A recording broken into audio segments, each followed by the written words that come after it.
There we go. Okay. So, as John said, I wrote a book. By the way, I want to thank you all for having me here at the Ethical Society of Boston. Great pleasure for me to meet a bunch of fine people and talk about, what I'm going to talk about is just one of the themes of my book. It's a major theme, but there's lots more in the book besides what I'm talking about. What I call the goodness ethic. Now, I'm a philosopher, and there are three major questions of philosophy, three things we asked about in the time of the Greeks. What's real, which is metaphysics? How do we know what's real? Epistemology. And what should we do about what's real? Which is ethics, and that's going to be my topic this morning. My wife Patricia said, "You're going to be preaching to the choir." That's fine. I like choirs. What I'm going to do is talk about some of the ethics has to do with questions such as how do we lead our lives, what's our duty, what virtues should we cultivate, how can we be happy. So you can think about, and this is the philosophical thing, you can think about ethics as a way of doing things with words, of getting people to act in a certain way, including yourself and your group. How do you speak in such a way that you can figure out what to do and you can persuade other people to do certain things? So there are different ways to tell people what they should do or advise them. Let's look at those ways. I'm going to spend a little bit of time with this. Ways to say should. Now, I'm going to start here at the bottom and then work up and try to explain this. There's a moral way to say should. Thou shalt not kill. Should being in its most imperative force. You're not allowed to kill. It is wrong to kill. Okay? And within that frame of speaking, people can demand that you obey the rules, and they can blame you if they don't. There's another way of saying should, which is very similar, which is legal. It has an imperative force. If you're on the witness stand and you've taken an oath to tell the truth, not only shall thou not lie, but if you do lie on the stand, it's illegal. You can be legally punished. So it's even stronger, right? There's another way of telling people what to do, which is sort of social advice. You can think of it as etiquette. If you're in some kind of general situation and somebody says, "Hi, Bill, how are you?" And I go, "Oh, I'm fine, everything's good." But in fact, it's not good in my life. I'm not all those problems with my kids or my dog or neighbors or whatever, my political situation. Well, if I were to tell the truth, I could go aimlessly and bore them, and it wouldn't be socially acceptable. So, and then somebody might blame me if I go on and really tell the truth, but they can't demand it. And then there's a fourth way: others can advise you what to do. And in this sense, because honesty is the best policy. Instead of saying thou shalt not lie, which is the moral thing, thou shalt not bear false witness against thy neighbor, you just say, well, honesty is the best policy. You're better off if you're honest. So these four ways of things. These three on the left are in a category which is called, this is a philosophical term, deontic. Deon is a Greek word meaning duty. These are all various duties: a moral duty, a legal duty, a sort of quasi-etiquette social duty. Over here, this fourth one is loosely called prudential. Prudence means acting in such a way as to maximize your own self-interest, basically. Okay. Now, we're going to get into this, and I'm going to explain that I have a sort of expanded notion of prudence. So it's not just narrow self-interest, but the kinds of ways to say should here are recommendations. Honesty is the best policy. It's not your moral duty to be honest, but it's better for you, it's better for other people, and so forth. Okay, you get so far? So we have the deontic branch, the prudential branch. There are ways of speaking, ways of using language. In the, what I call the prudential path, you can see this. Yeah. Oh, yeah. It's in what I call the goodness paradigm. You speak in terms of harms, and benefits. And the other one is in the rightness paradigm. That's all these three, which is speak in terms of what's right and wrong. Okay, so there are these two approaches to ethics, two approaches to guiding our actions. And by ethics, I mean, in general, how to decide how to conduct your life. And it encompasses both of these. The goodness paradigm talks about how to achieve goals. It recognizes that living beings such as ourselves have desires and aspirations.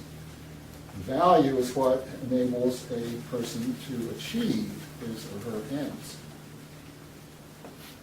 And typical virtues are things like compassion, insight, honesty, those kind of things.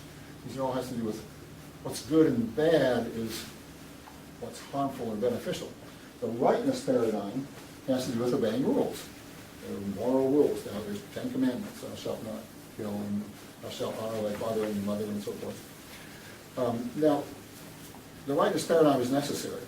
The moral rules, people need some kind of organization and regulations to live in society. If we didn't have any standards to live together, we'd be in big trouble. So the values in the rightness paradigm are conformist to rules and doing your duty. Typical virtues are conscientious obedience. So there's two uses of language. In the goodness paradigm, what's good is what's helpful, what's nourishing, what's beneficial, what's effective, and contrary-wise, what's bad is unhelpful, unhealthy, damaging, ineffective. In the rightness paradigm, what's right is what's proper, what's legal, what's correct. What's wrong is improper, illegal, incorrect. So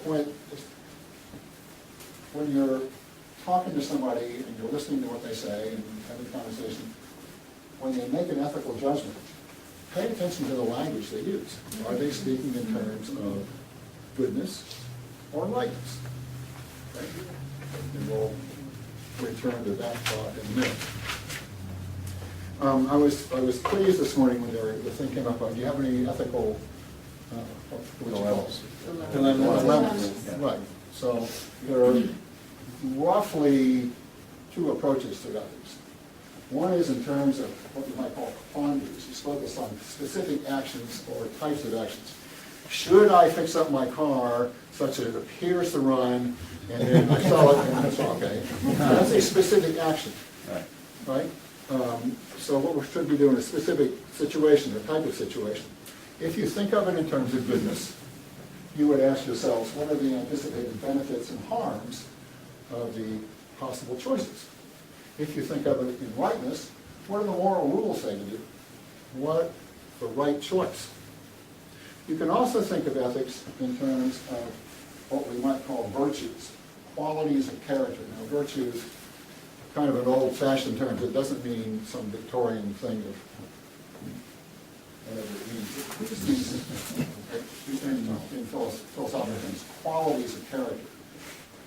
And what kind of person would you like to be, as opposed to specific actions? In the goodness paradigm, you want to ask what are the effects of our habitual ways of being.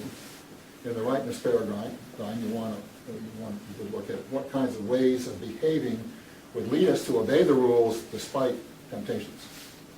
So both goodness and rightness apply to quandaries and virtues. Now, this business of good versus right, both concepts evaluate actions and tell us what to do. People often mix them, and that creates confusion. So, again, pay attention to the language people use. If somebody says something's good, ask good for what? Well, it's good to be honest. Well, good for what? For whom? Why be honest? If someone says something's right, ask according to what rule? Oh, thou shalt not lie.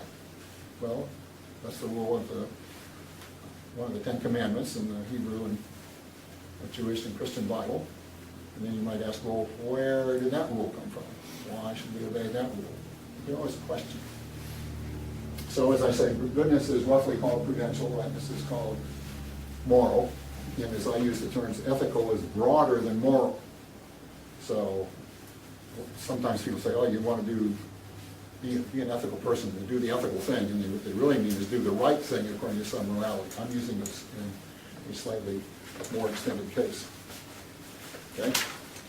So, I'm going to spend a few minutes talking about the concept of good, what is involved in goodness. And then I'm going to turn over and talk about the concept of rightness. First, goodness. The goodness, is, as I said, is about benefits or harms. What benefits something or someone is good for that thing or that person. It's often called teleological, from the Greek word telos, meaning the end or the goal. You do something and you end up in a certain state. And actions are justified by their consequences or their effects. Now, goodness can be instrumental or biological. I'll explain what those are. Goodness is instrumental. What's good for a thing enables it to serve its purpose. So, what's the purpose? Well, it requires reference to somebody's purpose or intention. Here's an example. A hammer. What's a hammer good for? It's good for pounding nails. And what are nails good for? Well, they're good for holding things together, like furniture or housing. And what are housing and furniture good for? Well, they're good for us because they provide us utility and comfort. So it all comes back to what's the purpose. And what's good for the hammer, well, there's two things. One is some hammers are better than others for that purpose. Some hammers are like flimsy and they'll break. And some hammers are good heft and balance. And some actions are good for the hammer. For instance, what's good for the hammer? Well, keep it clean, keep it free of rust. What's bad for the hammer? Leaving it out in the rain and getting all muddy so you can't hold it right. So the good for a thing is what enables that thing to function well. What helps, and I'm talking about tools, it could be all kinds of things. What's a good way to get from my house up to here? Well, Google Maps tells me it took me 24 minutes.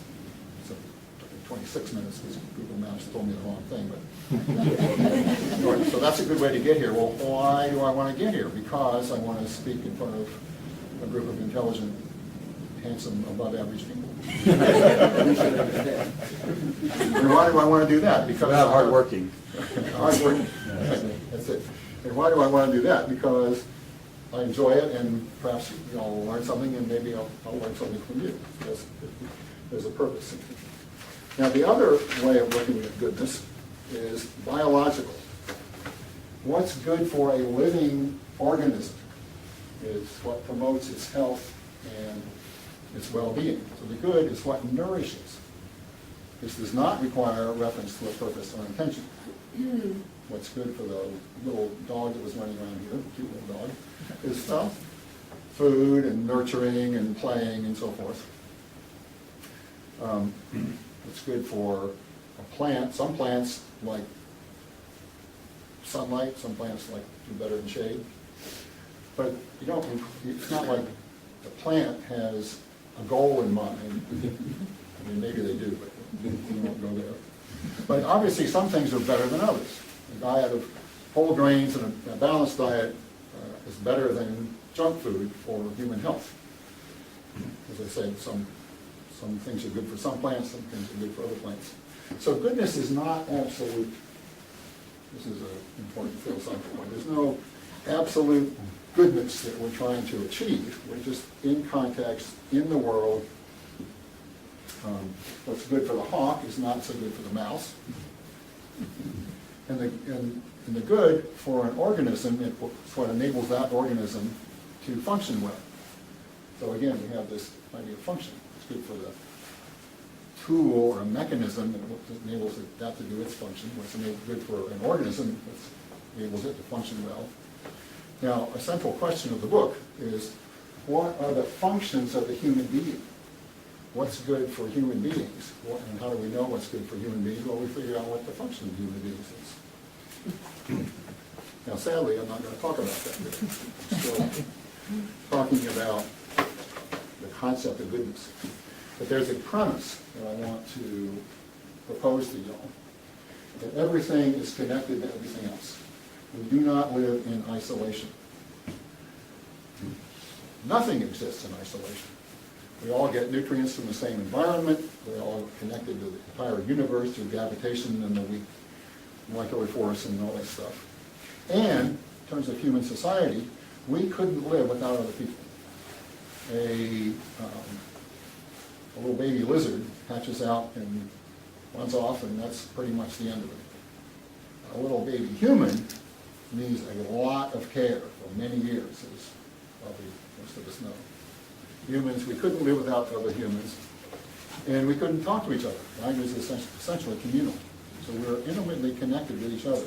Now, I understand that in order to be a respected member of this congregation, you are not required to believe in God. Nor are you required to disbelieve in God. Right.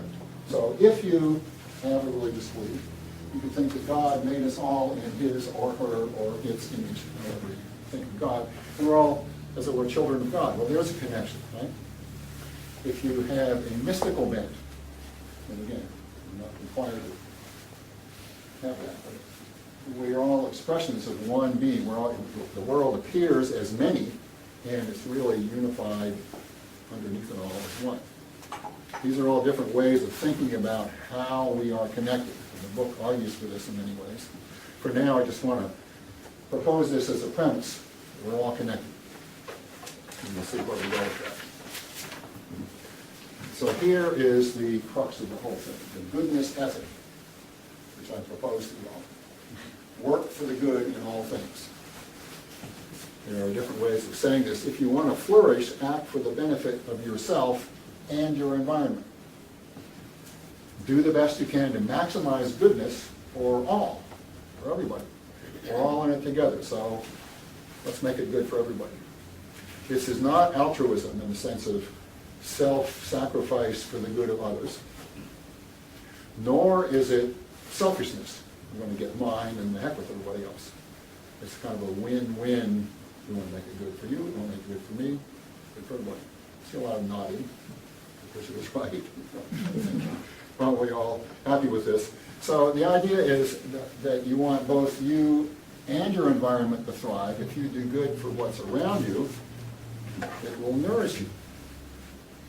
So it's a form of enlightened self-interest. You want to maximize your good in all situations because doing so will benefit you. And as you promote the good of your environment, you promote your own good as well. And the environment, people, animals, plants, non-living things, the earth, the atmosphere, the water, everything. Nothing's left out. Everything is connected. Nothing's left out. If we benefit the whole, then we benefit ourselves by working for the good, that is the healthy functioning of the world around us. We nourish that which nourishes us, and we thrive. Selfishness, narrow concern for your own well-being, is self-defeating. Now, for the people who have studied philosophy a little bit, just want to mention this is not utilitarianism. Utilitarians say what you should do is maximize the pleasure and minimize the pain for as many people as possible, the greatest good for the greatest number. But utilitarianism, it looks at consequences, but it's actually in the rightness paradigm. It says our moral duty is to maximize pleasure for everybody. I'm not saying that. It's not our moral duty. One of the arguments against utilitarianism, the problems with it, is completely unworkable to compute the maximum good or the greatest good for everybody. The goodness ethic, which I propose, is to maximize the good for all, so far as you can determine at the time, without excessive deliberation. Don't do it because it's your duty, but because it will benefit you. Just do the best you can in this situation, kind of situational ethics. And goodness is contextual.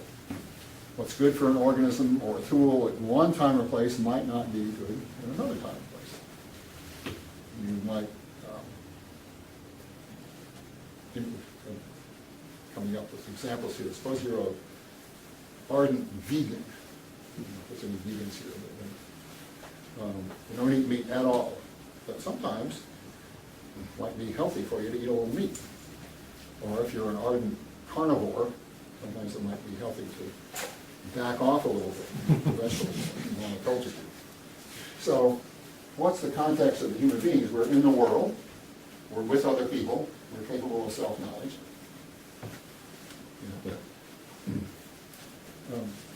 Think of all these contexts, and we have a limited perspective, so just do the best you can to promote goodness in the situation you find yourself in.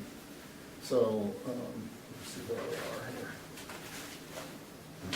So, has anybody got any questions or concerns about this now? Is it clear? Yeah, go ahead. Yes, ma'am?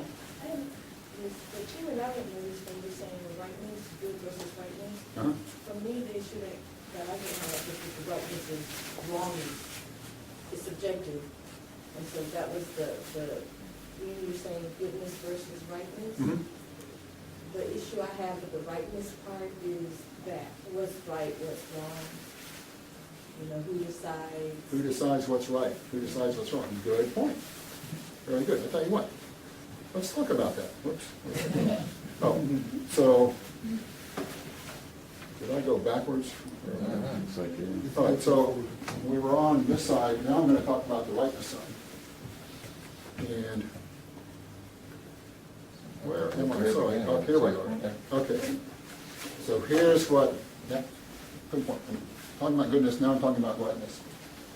In terms of rightness, an act is justified on the basis of something intrinsic to the act itself, rather than its consequences.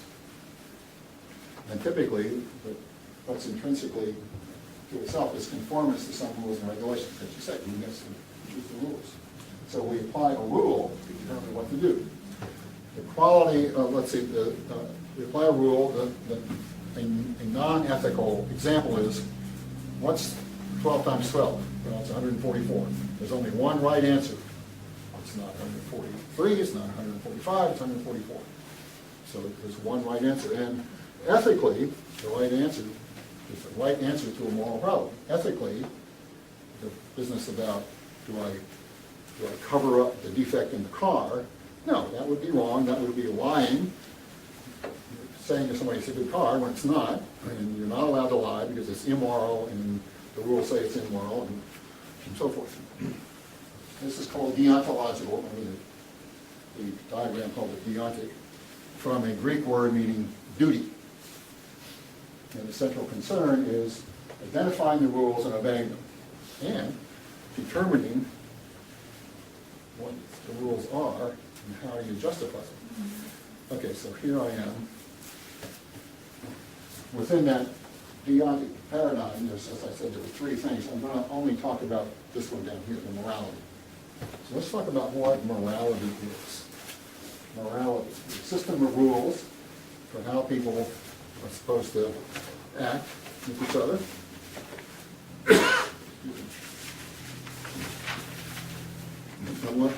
Under these rules, some things are forbidden, others are allowed but not required, and some are mandatory. Okay? And we have to have rules for getting along with each other. There's no getting around it. We just didn't have any rules, people would be bumping into each other, and it just wouldn't work. Okay? All cultures have moral codes. Every culture has its own moral codes. Some codes differ from culture to culture.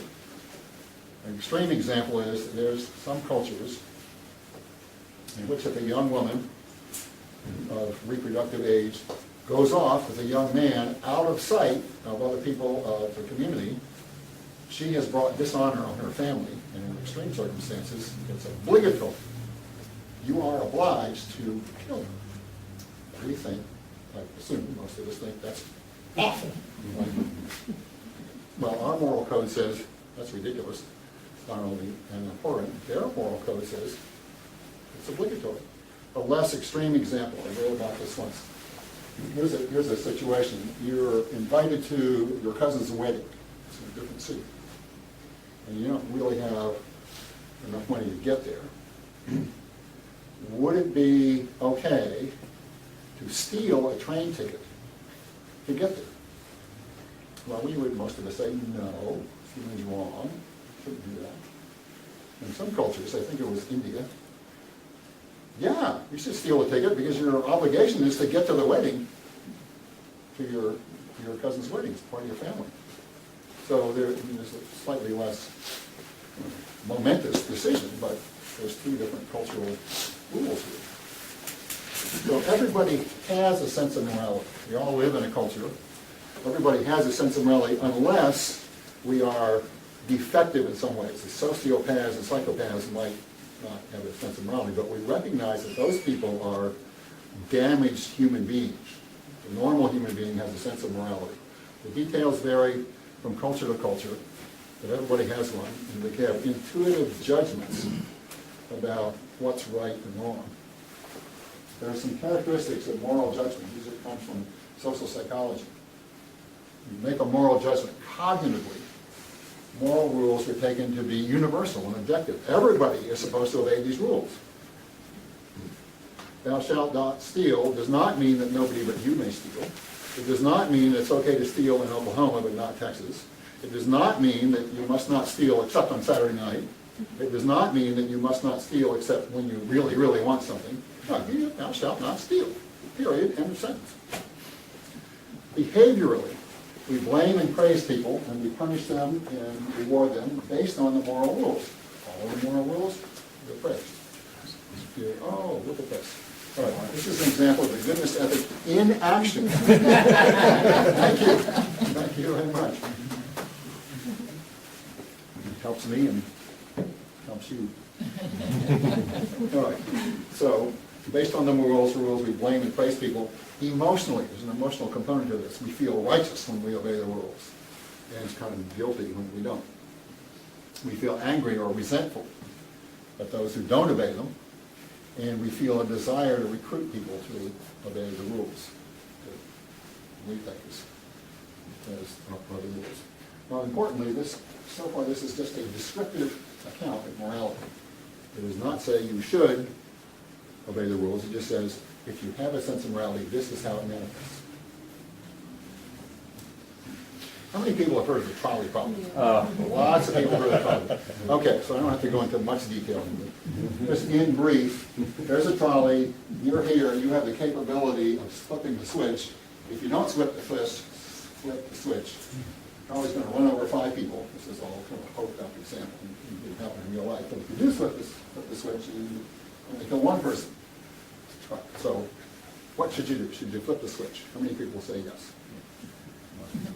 Okay, a number of people say yes. I'm not quite sure. Here's another variant of this. Same thing, the trolley's going to kill 5 people, but you're up here on a bridge, you have a very fat person next to you who's tipping over the edge. I mean, this is totally hoped up. Should you push that person over the edge in order to stop the trolley to save 5 people? Oh my God. How many people think that would be okay? Not as many as before. All right. So, Good job. yeah, somebody else said, well, you could jump yourself and sacrifice yourself. Right, that's not part of the thought. You know, that's weird because that's really the biggest moral dilemma for a lot of people is suicide, but that would be the one solution to this trolley problem. That would. Assuming you're big enough to stop the Okay. trolley. But scenario 1 and 2 are exactly the same. Right, it's just the mechanism. Consequentially, you kill 1 person to save 5 people. Right. Kill 1 person to save 5 people. So it's not the consequences. It's not a rationally thought out thing. The trolley problem was originally formulated many years ago by a philosopher named Philippa Foot. It's been administered. First it was in some obscure philosophy journal, and then the social psychologist got a hold of it. And it asked questions to over 200,000 people in all walks of life, 100 countries. Most people say yes. You say, should you throw the switch? They say yes to the first scenario. Should you push the guy over or the woman or whoever it is, the fat person over the thing? Most people say no, even though the consequences are the same. And they have trouble justifying their choice. Why is it okay to kill 1 person to save 5 in one situation, but it's not okay to kill 1 person to save 5 in the other situation? You didn't touch them. Are you raising your hand? Do you have a question? I was just going to say, the second one is a very active thing of Yes. killing a person. whereas the first one is just pulling the switch. Okay, yeah, It was still, you're taking an action that results in someone's death, but our intuition is physically touching somebody and they're standing right next to you. it's a little stronger, right? Yeah. And that's where the difference between good and right comes, is right is decided on the act itself, whereas good is decided on the consequences. And so that's why rightness and goodness are in complete opposition, is because the source of the conflict is different. Uh-huh. The action is what upsets us morally. Mhm. The consequences are what we really have to deal with Okay, ethically. good, very good. Yes, ma'am? I think too, with the second one, you know, I would have a hard time pushing somebody else over if I wasn't willing to jump myself. Uh-huh. Whereas the first one, it's not a matter of, you know, a choice between my decision. Okay, good, yes, yes, ma'am. For me, the issue for me was looking at it, is one is murder and the other one's murder by proxy. Yeah, Same thing. yeah. Okay, yes, It's also should and would, because what's the right thing that you should do? And then there's what would you do? what would you actually What do? would you do? Yeah, okay, There's a difference there too. yeah, yeah. Did you have something, sir? Yeah, I was just wondering, you know, in the first case, it's obvious what's going to happen. In the second case, you push somebody over, it's not entirely clear that that is going to stop the train. Right. Yeah.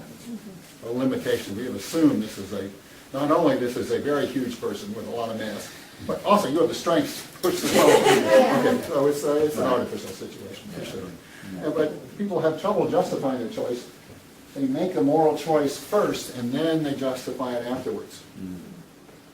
Most of our moral judgments are what is called hot cognition. It's fast, intuitive judgments, not thought out carefully. We have these moral intuitions. We have these feelings of approval or disapproval pop into our minds without deliberate thought. You didn't think, oh, let me see the consequences of this, the consequences of that. Well, they're pretty much the same, so yeah, well, no, you just had a fast intuition. So that's the done the trolley problems. This thing, I first learned about this in the works of Jonathan Haidt. How many people know what she's all about? Okay. But it's not an easy answer. It's mine, which is his more recent book, and also the happiness hypothesis. The guy's a social psychologist and well-versed in ethics and the philosophy of morality. And he has lots of good things to say. I'm not going to go into this in a lot of detail, but our ethical intuitions, our moral intuitions, fall into 6 categories. The first one is caring and prevention of harm. That you see somebody about to be hurt, oh, stop, that's wrong, hurt them. Another one is fairness. You see some kind of activity. This group of people is treated differently from that group of people, and that's not fair. That's wrong, something wrong about that. Some other ones are in-group loyalty. Somebody's acting against the group interests, you disapprove of that. That's disloyal, that's bad, wrong. Authority and respect, that the leader says, you gotta do this, so come on, you gotta obey the leader. If somebody doesn't, some people have an instinctive moral reaction. That person is doing wrong, because they're not doing what the authority says they're supposed to do. Some people don't have that as strong. One of the reasons why we have trouble communicating with others of a different political or religious persuasion, and Haidt talks about this in his Righteous Mind book, is because their view of the world, what triggers their moral emotions, is different from ours. So a good thing to do would be to learn about their point of view and what triggers their moral emotions and compare it to yours. And we can talk about it. A couple other ones, purity and sanctity. Some people think like eating certain foods, or it's just impure. There's another one which is favored by libertarians. If a group of people or somebody is oppressing, telling somebody else what to do, another group, that's intuitively wrong. All right, so I don't want to spend a lot of time on this, but yes, go ahead. Well, I think it's worth mentioning that a lot of us have, that we've seen a spectrum of feelings around the question of whether NFL stars should kneel during the national anthem. Okay, And I think good. it goes right to the heart of, for those of us who believe that they have a right to, caring, fairness, and liberty are the values we hold dear, whereas for the people who think that's despicable, in-group loyalty, authority, and sanctity, the sanctity of the flag tend to be Yes. their priorities. Yes, good, okay. So, there's a little aside here. Suppose you wanted to convince somebody that people should be treated equally. You don't like discrimination. It's not, you don't, for whatever reason, you think it's wrong, you think it's not so good, or you grow in a group of people of a different color, or a different sexual gender, or a different race, or a different religion, to be treated differently, and particularly worse than some other group. Well, you could appeal to that person. That's not fair. But if you're talking to somebody who has one of these other, if you determine that they have some of these other things, you might say, that kind of discrimination, it goes against the principles of our nation. Appeal to in-group loyalty. We're based on all human beings are created equal. Everyone's not just all animals. Everybody's created equal. Well, that's just, what I'm saying is, you could appeal to somebody on that basis. Yes, ma'am? I can tell you from experience that doesn't work. Doesn't work. I lost a very good friend Oh, dear. because of a situation, politics. Yeah. Long story short, authority and respect that's what she's all about. That's what she's all about. Okay. But it's not an easy answer to some of this stuff. Okay, so let's go on a little bit. These moral emotions have evolutionary roots. Apes and monkeys show concern for caring and fairness. There's a great experiment where the experimenter has a couple monkeys in cages and they can see each other and they're supposed to do some task, a monkey's task. And the experimenter gives first monkey a grape for successfully completing the task.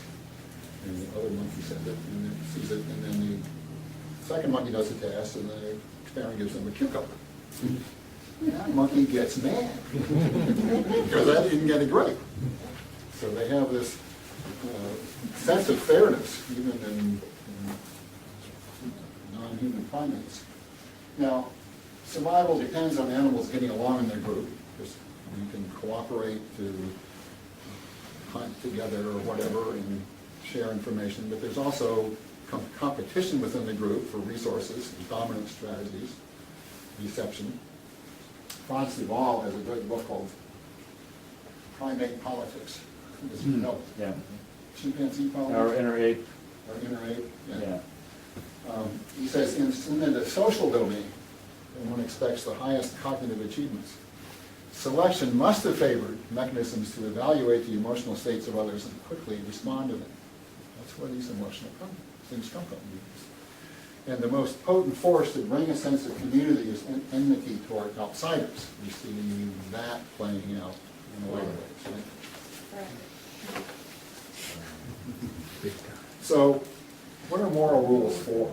Why do we even have this? Well, between people, they promote cooperation and regulate social interaction. We need rules of behavior so we get along with each other. Within each person is a psychological internal component. That's falling over here, sorry.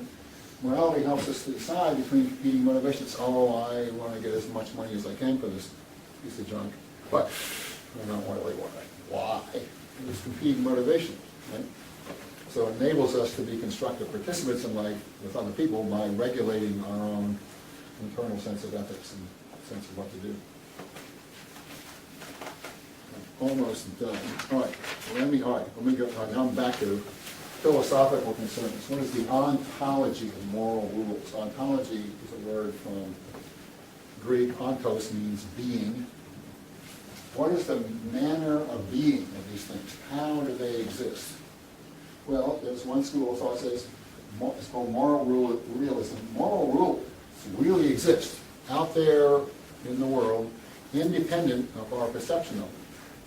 Kind of like this podium exists, if we all left the room, there would still be a podium here.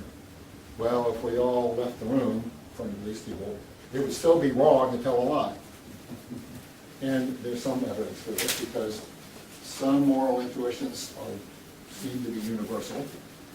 Certainly the one against harming members of your own group and telling lies and stuff. It's like, certainly seem to exist, but there's the other, the opposite of that view is called moral anti-realism. Funny term, but says, no, they don't exist apart from our perception of them. They're only stuff that we make up, so to speak. And the evidence is that culture specificity, like an honor killing and the ticket and so forth. Moral rules vary from culture to culture. Well, how does that work? They don't really exist out there. It's only what we decide. There's a sort of middle ground. It's called social constructions. Moral rules are realities that are socially constructed within a social group. What that means is everybody agrees more or less on what they are. Everybody treats them the same way. Everybody acts as if they're real. And there are real consequences. Because if you disobey a norm of the group, everybody in the group is going to blame you, or in some cases punish you. Honor killing, stealing a ticket, there's butting in line. There are some cultures in which you're in a line, and to get a ticket or to buy something or whatever, you're just supposed to stay in your position in line and move up and so forth. There's other cultures, and I've been there, everybody just crams into the front. And this is not really a moral thing, it's more like a social etiquette thing, but that rules vary from culture to culture. See, that's a Britain. That's a moral thing in Britain. We'll get mad at you. The James The Gill- art of queuing. Yes. Waiting in line is super important. They get really mad. Right. Uh-huh. Even talking too loudly in line. Ah. Like, what? What are you doing? Uh-huh. Yeah, England is very. Sorry. That's the rules there. Well, the other thing is incest. We have very strong moral outrage at incest in this country, but in other tribes, Yeah. it's perfectly acceptable. As Oh. a matter of fact, it's encouraged. But the definition of incest changes. Okay. Yeah, I would say that, yeah, what we define as incest might, like brother, sister, Brother, that's sister, pretty or- universal, but Or cousin. brother, parents teaching children by actively doing, having sex with children, but in certain tribes, that's acceptable. Oh, And okay. even encouraged. Encouraged. Well, I didn't grow up in that tribe. I would say that incest in this country is not even important either. We haven't made many laws that protect little girls.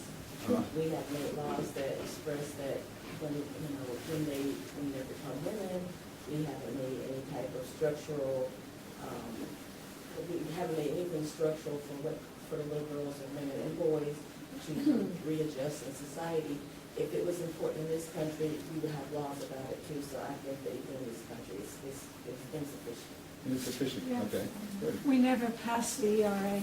That's right. Still, you have to- So this business about social construction and stuff, well, there's lots of our reality is socially constructed. This comes from a philosopher named John Searle. Think of money, a piece of paper that's a couple inches high and a few inches wide, and it's green, it says $5 on it. Well, as a piece of paper, what can you do with it? Maybe you could wipe something up with it or put it on your wall as wallpaper if you had a lot of it. But in itself, it wouldn't matter much, but but it says $5. You can buy stuff with it. You can trade it for goods and services. It's not a physical thing, it's a socially constructed thing. There's other things like, obviously, laws are socially constructed, etiquette socially constructed, marriage is socially constructed. What is, you get up in front of the justice of the peace or the minister or the imam or whoever and say, these people are married, great, bingo, they're married. Well, there's a whole set of expectations that it's just two people, and physically they're still the same people. So there's lots of things that are socially constructed, and not in the book, but in another paper that argued that that's what morality is. It's a socially constructed system of rules. Now, once we know this, I'm getting close to the end here. how, once we know this thing about goodness and rightness, goodness language, harms and benefits, rightness, obedience to the rules, how do we decide which language game to play? If we ask which one is better, we sort of presuppose a goodness paradigm. Well, it's better to think in terms of goodness, but we could say that people who adopt an ethic of goodness will be healthier and happier than those who adopt an ethic of rightness. But that already assumes that goodness is paramount. So if we ask, well, which one's right? We already presuppose the rightness paradigm. We can say that people who adopt an ethic based on being right are morally superior to those who don't. That assumes that rightness is paramount. And this is not just a theoretical question. There's a scenario, you're in Holland, and the Nazis are occupying your country, and there's a family of Jews, and they come to you and say, please hide us from these awful Nazis who are going to kill us. And you hide them, and the Nazi officer comes to your door and says, got any Jews in here? It's your moral duty not to lie, but you don't want to harm these people.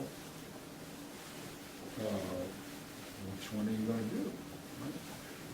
There are, yes, ma'am. I just have a question about hierarchy of duties. Hierarchy of duties. Yes. Okay, so if you have thou shalt not kill, Mhm. and that's a moral obligation, Mhm. and somebody asks you that question, you would be invariably killing the Jew by turning him into the Nazi. So does the moral obligation of not wanting to be a party to killing that person supersede the moral obligation to lie? Exactly. Yes. So I think there is a hierarchy Mhm. in morality that's Mhm. related to what is best, Okay. perhaps, Okay. as Good. well. Uh-huh. I want to respond to that, Catherine. The reason you made that hierarchy is because of the consequences, Right. not because of the acts themselves. And that's where it gets mixed together between Right. moral and goodness, And because, I would say that some things that we say are right are good. right. Mhm. So what I'm And trying to some say things that is, we say are good yeah, are also right. it's Okay, tell you what, let's, Yeah. I've only got 2 more slides. right. And then we can have a general discussion. Is it okay if I wait on you for a bit? Yeah. Okay, so, what should we do with all this? Purely descriptive accounts of morality do not tell us how to act. The famous is-ought problem from David Hume, you can describe what is, and that does not generate a moral obligation. If moral rules are just social constructs, well, just make them up. Why don't we just make up something different? Why do we have to obey them? You can't avoid having moral intuitions, but you can just choose, I suggest, what to attach them to. We all have moral interests. Ooh, I don't like that. It's immoral, it's wrong. Well, let's step back and say, what kinds of things do we want to we have these intuitions, what can we train ourselves to trigger them? And as you were suggesting, we could certainly train ourselves to be triggered by harms and benefits. And we can look at the consequences of obedience and disobedience. And my suggestion, which again I'm probably preaching to the choir, is to think in terms of goodness, not rightness. Moral rules that promote well-being of all concerned are worth following, and moral rules that don't aren't. So to end, I love this graphic that y'all put on your website. So we did that, but thank you very much. By working for the good, that is the healthy functioning of the world around us, we nourish ourselves, that which nourishes us, and we thrive. That's my story, and I'm sticking to it.